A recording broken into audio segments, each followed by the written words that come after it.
Olympic National Park is one of the wildest, wettest places in the United States. Towering trees, moss-draped trails, and a rainforest that breathes with mist and silence.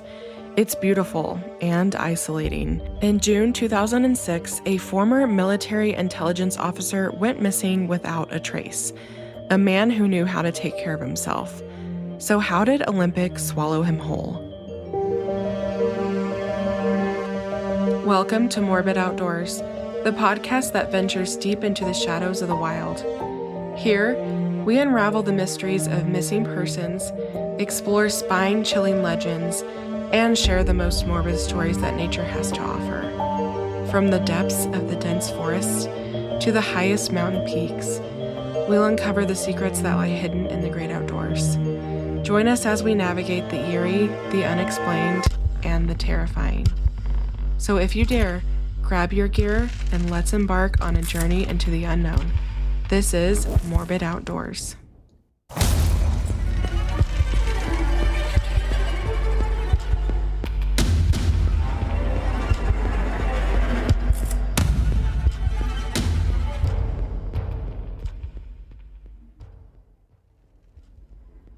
Hello, everyone. Happy Wednesday. My name is Elise, and thank you so much for tuning in today. I really appreciate everybody who listens and leaves nice comments and positive reviews, and even all my listeners that don't leave comments or reviews. I see you. I am one of you with other shows, and just thanks so much for joining me today. So, not a lot of personal things to update about. I know some of you don't like the personal things, but a lot of you do. So there on Spotify, it does kind of tell you when the episode actually starts. So I'm not always going to put a time thing on there unless it's a super long rant or something that I need to talk about. So I went hiking out in the Uintas yesterday to Lofty Lake. I did Lofty Lake Loop. It is such a great trail. It is beautiful. There are scenic views. I've seen mountain goats up there. It's just a really nice trail, and it actually kind of was snowing up there yesterday. So I think that was my last hike in the Uintas for the year because it's getting so cold up there. Not outdoors related, but I love going to live shows, concerts. And I saw Matt Carney last night at the Sandy Amphitheater, and it was a good show. So I don't know. That's just another thing I like to do. And maybe some of you also enjoy concerts as well. So let's start talking about Olympic National Park. I have been. It is so beautiful, but it is so huge. So I haven't spent a lot of time there. We spent a few days there a couple years ago. It is absolutely gorgeous. Lots of waterfalls, lots of wildlife, and lots of amazing hikes. I would really love to go back to Olympic National Park one day because it's such a vast and varied and very diverse park that even if you go and see like a whole large section of it, you're missing a lot more than what you're seeing. There's coastlines, there's the whole rainforest, there's Hurricane Ridge. There are so many different places to see and experience that honestly, if you wanted to see all of it, it would probably take weeks.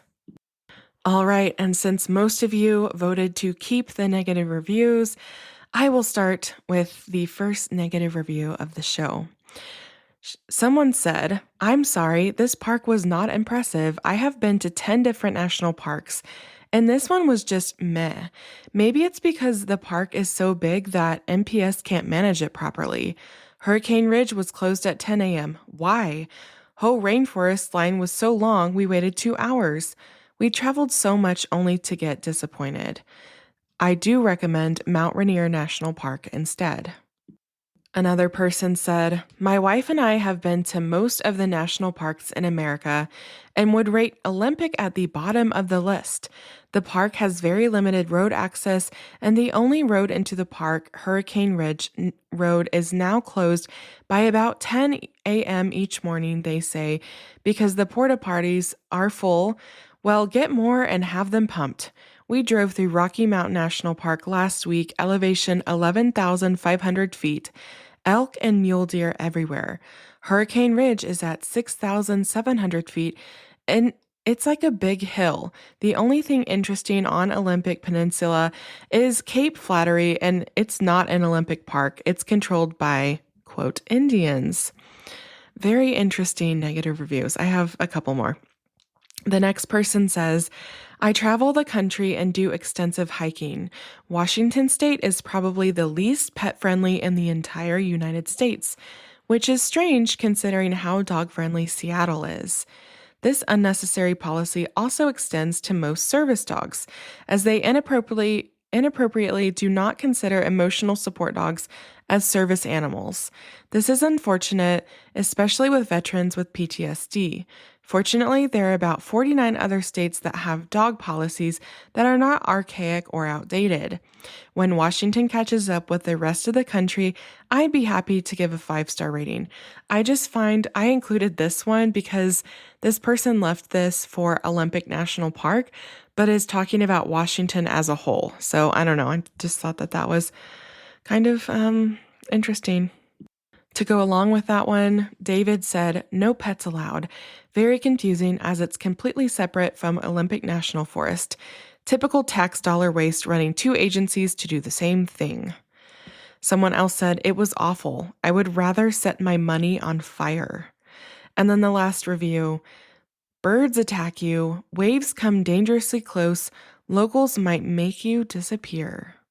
So now that those negative reviews have given us a very realistic idea of what Olympic National Park is like, I am going to talk about the background of the park. It is located in Washington on the Olympic Peninsula. The park has 4 regions, the Pacific Coastline, Alpine areas, and the West Side temperate rainforests, and forests of the drier East Side.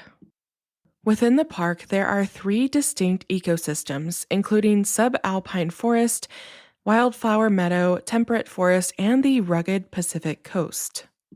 It was established June 29th, 1938, and it gets about 3.7 million visitors, and that's the latest reporting in 2024. Olympic National Park sits at just under 1 million acres. President Theodore Roosevelt originally designated the park as Mount Olympus National Monument on March 2, 1909. The monument was redesignated as a national park by Congress and President FDR on June 29, 1938. In 1976, Olympic National Park was designated by the UNESCO as an International Biosphere Reserve, and in 1981 as a World Heritage Site. In 1988, Congress designated 95% of the park as the Olympic Wilderness, which was renamed the Daniel J. Evans Wilderness in honor of the former Washington State Governor and U.S. Senator Daniel J. Evans in 2017. During his tenure in the Senate, Evans co-sponsored the 1988 bill that created the state's wilderness areas. This is the largest wilderness area in the entire state of Washington. So when that person said there's not enough roads, well, that's why, because this is all wilderness, and in the wilderness, there are no roads. Let's talk about the coastline. Now, the coastal portion of the park is rugged, and it's got a sandy beach along with a strip of adjacent forest. It's 60 miles or 97 kilometers long, but only just a few miles wide. And there are actual native communities at the 2 mouths of the rivers. The Hoh River has the Hoh people, and at the south of La Push, at the mouth of the Quileute River, live the Quileute. And I hope I'm saying that right. I Googled it. But honestly, I think Olympic is much better known for the rainforests.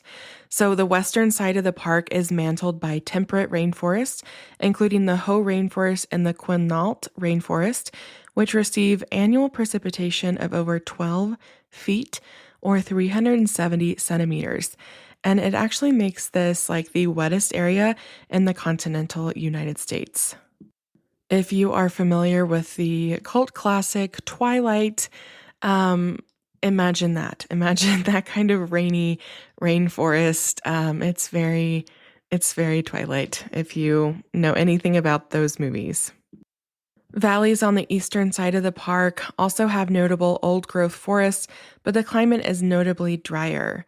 Now, there are a lot of spruce, like the Sitka spruce, but on the eastern side, that tree doesn't really go there. And underbrush is actually less dense on the eastern side. If you can imagine, there are a lot of wildlife species within this park. The park provides habitat for many species, like the Roosevelt elk, that are native only to the Pacific Northwest coast. The park is also home to sizable populations of black bears and black-tailed deer, and honestly, that's an animal I've never seen before. The park also has a noteworthy cougar population, numbering about 150, and if you saw on the news, there was a mountain lion that attacked a child just a couple months ago. So attacks do happen. They're not frequent, but they are very rare, and one did happen this year. The child is okay, by the way. Mountain goats were accidentally introduced into the park in the 1920s, and they've caused a lot of damage to the native flora. The National Park Service has activated management plans to control the goats. So I imagine they're going to start culling the goats because they are wreaking havoc on the plant life, which impacts other species like the elk and the bear and the mountain lions and the birds and literally everything else. And this is a huge problem when animals or plants that are not native, they're invasive, are introduced to a space that the ecosystem is fragile, and then they kind of just mess it all up. Forest fires are infrequent in the rainforest of the park's western side. However, a severe drought after the driest spring in 100 years, coupled with an extremely low snowpack from the preceding winter, resulted in a rare rainforest fire in the summer of 2015. Keep that in mind, the year 2015. Now, let's go further back before it was a national park. Before the influx of European settlers, Olympic's human population consisted of Native Americans or indigenous people whose use of the peninsula was thought to have consisted mainly of fishing and hunting. However, recent reviews of the record, coupled with systematic archaeological surveys of the mountains, are pointing to much more extensive tribal use of especially the subalpine meadows that seemed formerly to be the case. Most, if not all, Pacific Northwest indigenous cultures were adversely affected by European diseases and other factors, while before ethnographers, business operations, and settlers arrived in the region, so that they saw and recorded was a much reduced native culture base. There are a large number of cultural sites that have now been identified in the Olympic Mountains, and important artifacts have been found. So this area, people have been able to survive here, live here, and thrive here for thousands and thousands of years. This is a very wet place, which means that there are a lot of animals, a lot of plants, and you could survive out here for probably a pretty good amount of time. Let's talk about all the animals that are in Olympic. I'm not going to name all of them, but some of the notable ones are coyotes, bats, skunks, squirrels, chipmunks, otters, beavers, red foxes, martens, bobcats, black bears, Canadian lynxes. There's a lot of rabbits and hares, shrews, and cougars. And off of the coast, there are whales, dolphins, sea lions, seals, and sea otters. Now, there are a lot of birds. And those include winter wrens, spotted owls, ravens, grouses, red-breasted nuthatches, golden-crowned kinglets, a lot of chickadees, and I don't know, there's just like a ton of birds. And you have to imagine there are a lot of birds because first of all, it's a rainforest. Second of all, it's joint with the coast. So there's a lot of coastal aquatic birds. And then there's a lot of forest birds that kind of all coexist within Olympic National Park. There's a lot of recreation in Olympic National Park, and the most popular one probably is hiking. There are several roads in the park, but none penetrate far into the interior because it's wilderness. The park features a network of hiking trails, although the size and remoteness mean that it will usually take more than a weekend to get into the high country in the interior. The driest months to hike in Olympic are July, August, and September because they frequently have long dry spells.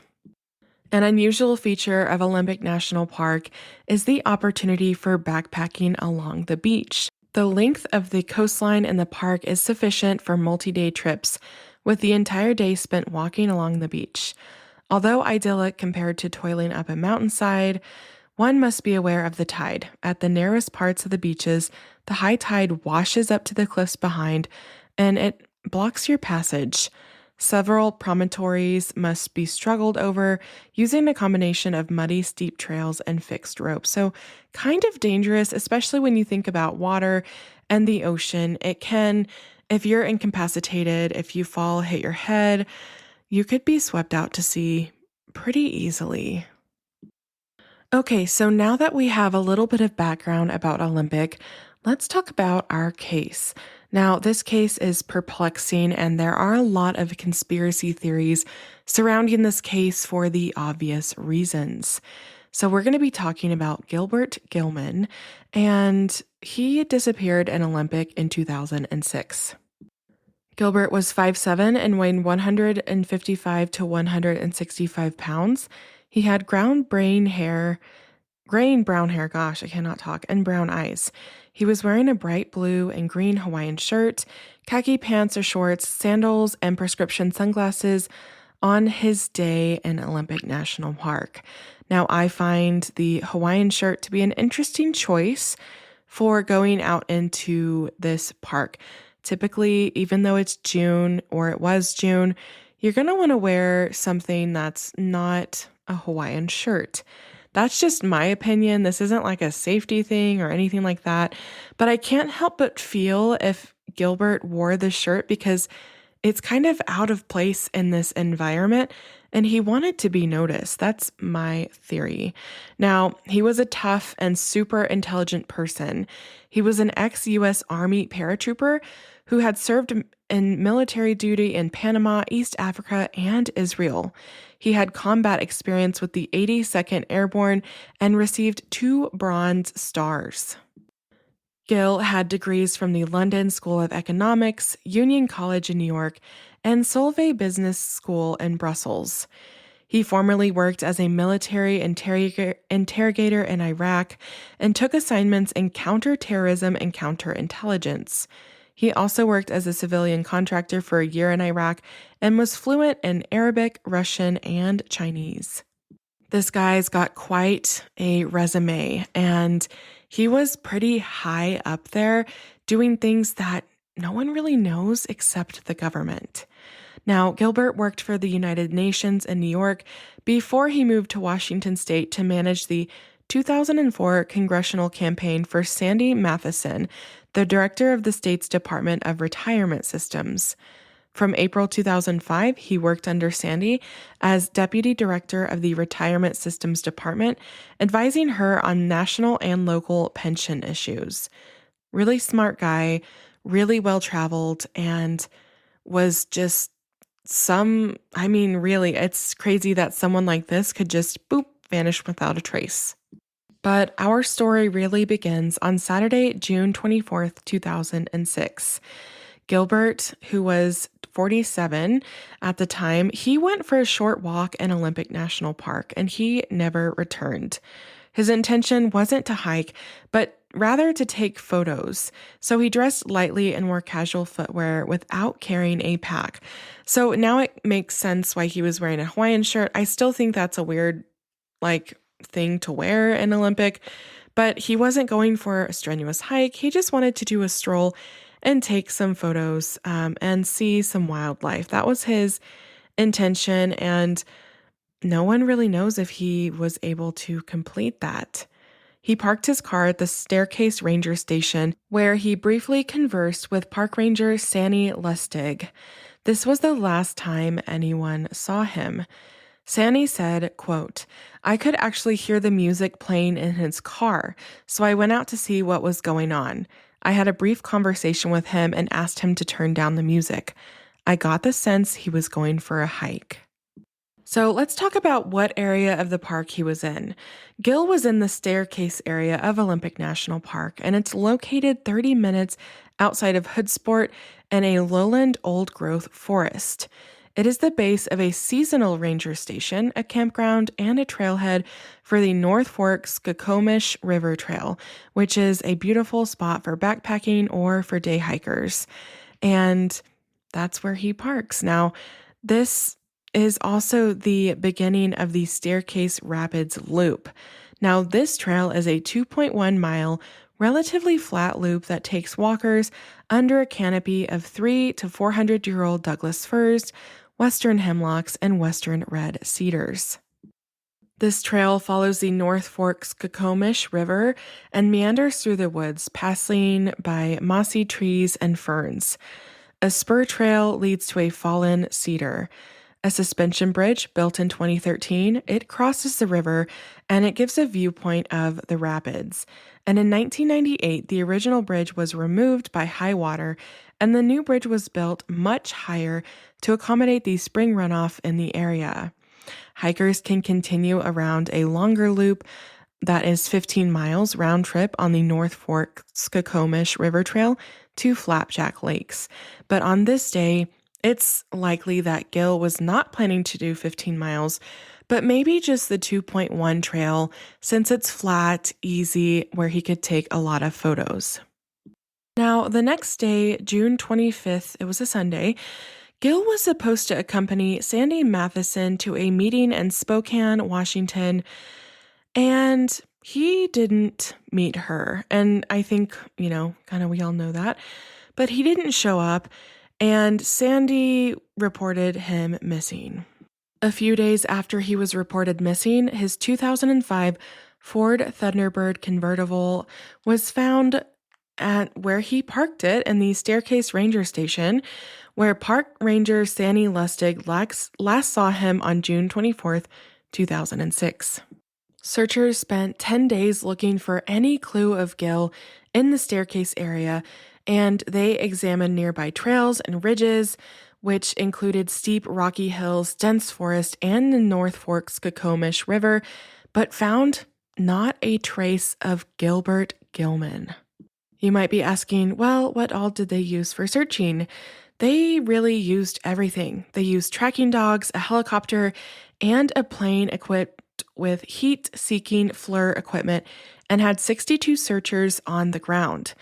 And after 10 days of searching that ended up with no clues, the U.S. Forest Service declared him lost, and the official search was called off. Now, this is a heartbreaking quote from his mother, Doris Gilman. Quote, "It's hard to imagine a person can just disappear. Nothing was ever found." That's basically it until 2015. Gil was declared legally dead on August 27th, 2015. To be presumed dead in Washington state law, an individual must be missing and not heard from for the last 7 years with an absence that is, quote, "not satisfactorily explained after diligent search or inquiry." In June 2015, Doris Gilman petitioned Thurston County Superior Court to become the official estate trustee with the authority to close the estate. So he went missing, nothing was found.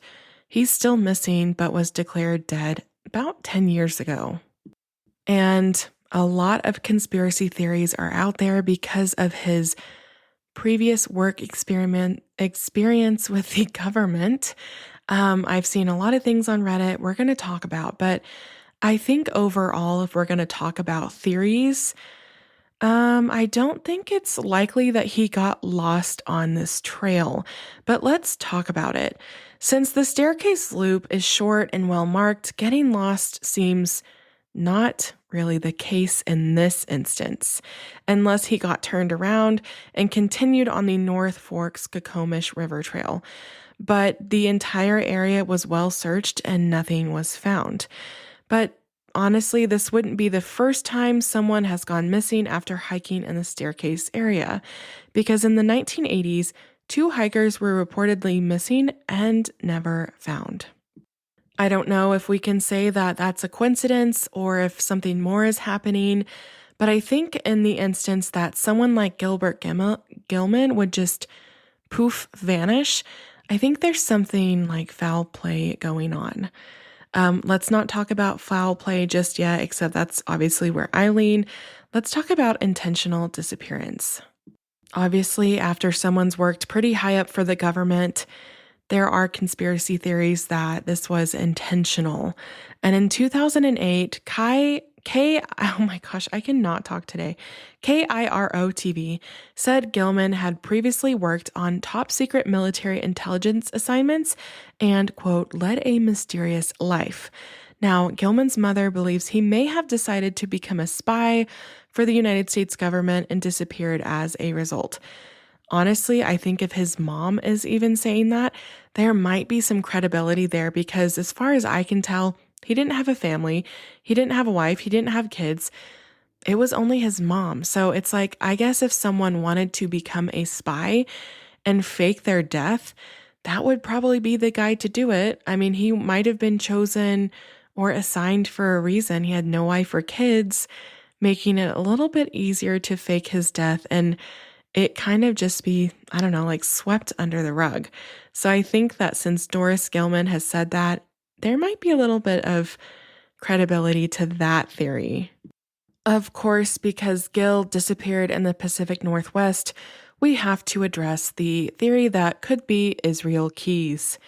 A 2014 episode of Dark Minds by Investigation Discovery and hosted by author and investigative reporter M. William Phelps, suggested that Gilman was a possible victim of Alaskan serial killer Israel Keyes. Keyes committed suicide in custody in Anchorage in 2012. Now, if you're unfamiliar with his background, let's go over it just a little bit. Keyes was an avid hiker who lived in the Nia Bay in Washington since 2001 and was issued a few overnight backcountry permits to access the Olympic National Park. According to author Molly Koneski, Keyes was competing in a marathon in Port Angeles when Gilman went missing. It's noted here that Keyes came in 90th in the race. Maybe this was a cover story for him being in the area. Who knows?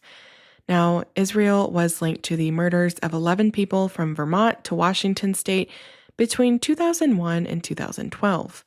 He said he killed a couple and 2 individuals in Washington, dumping them in lakes, including Lake Crescent near Port Angeles, 650 feet at its deepest, never to be found. So if you're going to dump a body, Lake Crescent, probably, obviously Israel Keyes used it, so it's probably a good place to dump a body.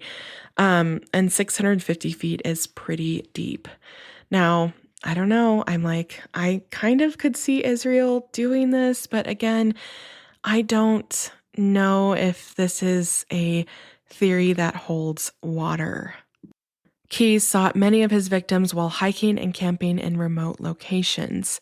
He traveled all over the United States on trips to the wilderness, and it seems that on these trips he sought out to murder victims and disposed of them in very discreet ways to avoid detection.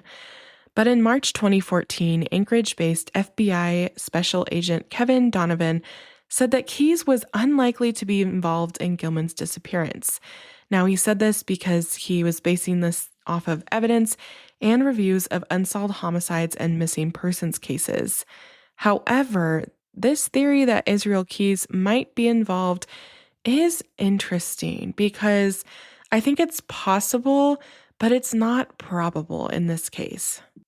Authorities and Gilman's family believe he may still be alive and may have left on his own accord.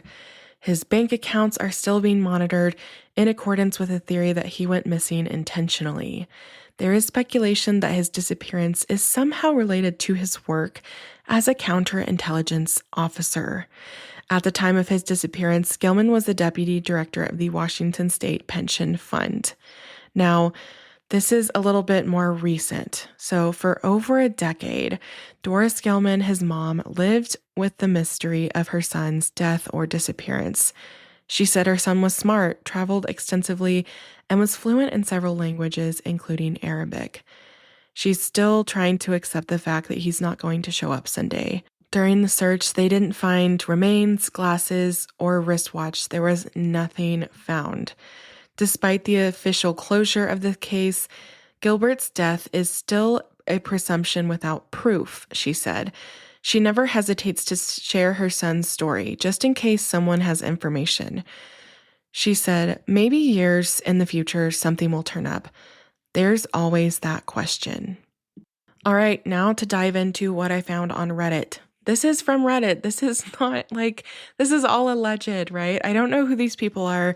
I don't know if this information is interesting, but I still want to include it in my episodes because honestly, Reddit has some very interesting people and theories on it that might give a little bit more background on whatever case we are talking about.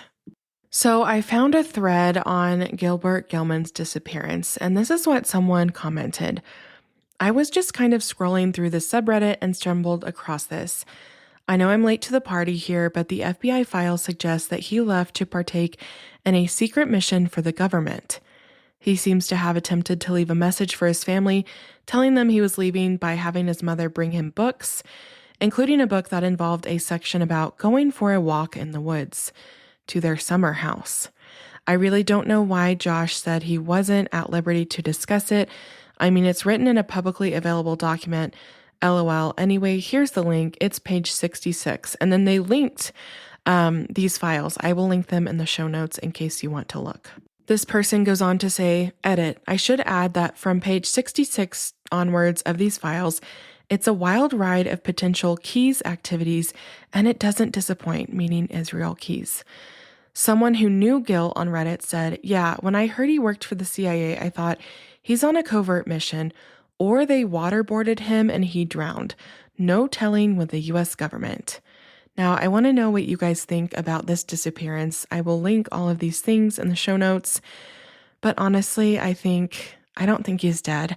I think that he is now, CIA, and he's been alive this whole time.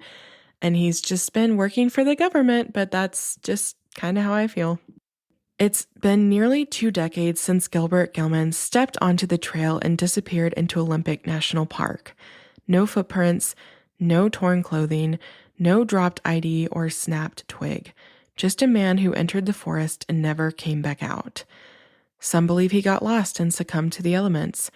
Others think he might have chosen to vanish, leaving everything behind. And then there are those who think something stranger happened. Something in the woods themselves still keeps secret. Whatever the truth is, it's all still out there. Maybe buried beneath moss and thyme, or maybe hiding in plain sight. Nature doesn't always give us answers. Sometimes it just gives us silence. All right, everyone, I want to tell you my theory real quick. So I think that Gilbert Gilman parked by the ranger station and had his music up on purpose. He wanted this ranger to notice him. He was wearing a bright Hawaiian shirt. That is noticeable. Having your music up too loud is also very noticeable. I think he specifically did that so that he would have someone that saw him walk into the woods as a witness. I then think that he left on his own accord because he was assigned or decided to become a spy with the U.S. government. This seems far-fetched, but honestly, in this case, I don't think it is that far-fetched. I think he might have planned this at this time because he knew that he was scheduled to have a meeting with his boss the next day, and he knew that he would be reported missing quickly. And then it would be mysterious as to, oh, he was here yesterday, he was walking in the woods taking photos, and now he's gone. I think honestly, this is the perfect cover for anyone willing to fake their death, because in the wilderness, all bets are off. Things happen, people disappear. It happens all the time. So I think this was the perfect way for him to be seen, be noticed, be easily identifiable, and then disappear. So that's my theory. I think he's still alive working for the government. I don't know. That's just me, but I just think it's an interesting case, I think. But I do want to point out that the fire that I mentioned earlier, it is possible that if he actually did die in the woods, he might have I don't know if any remains are going to be left because of the fire that happened about 11 years later. Okay, well, that's just my theory. I want to know what you guys think. Leave a comment or send me a DM or email. I really want to know your theories on this case. This is one that I think about all the time. Thanks for listening, everyone. Until next time, stay curious, stay safe. As always, recreate responsibly, and remember, sometimes the great outdoors aren't always great. Thanks for listening to Morbid Outdoors. If you're enjoying what you're hearing, make sure to subscribe to the show on your favorite podcast platform. It's free, easy, and it helps us out immensely. When you subscribe, you get updates on our latest episodes, and it also boosts our visibility, making it easier for other curious souls to find us. Another great way to support Morbid Outdoors is by leaving us a review. Whether you're on Apple Podcasts, Spotify, or wherever you listen, a quick review helps us know what you love about the show. Find us on Instagram and Facebook at Morbid Outdoors Podcast. You can email us case suggestions and your campfire stories at morbidoutdoorspodcast@gmail.com. Thanks so much for the support, and I'll see you next time.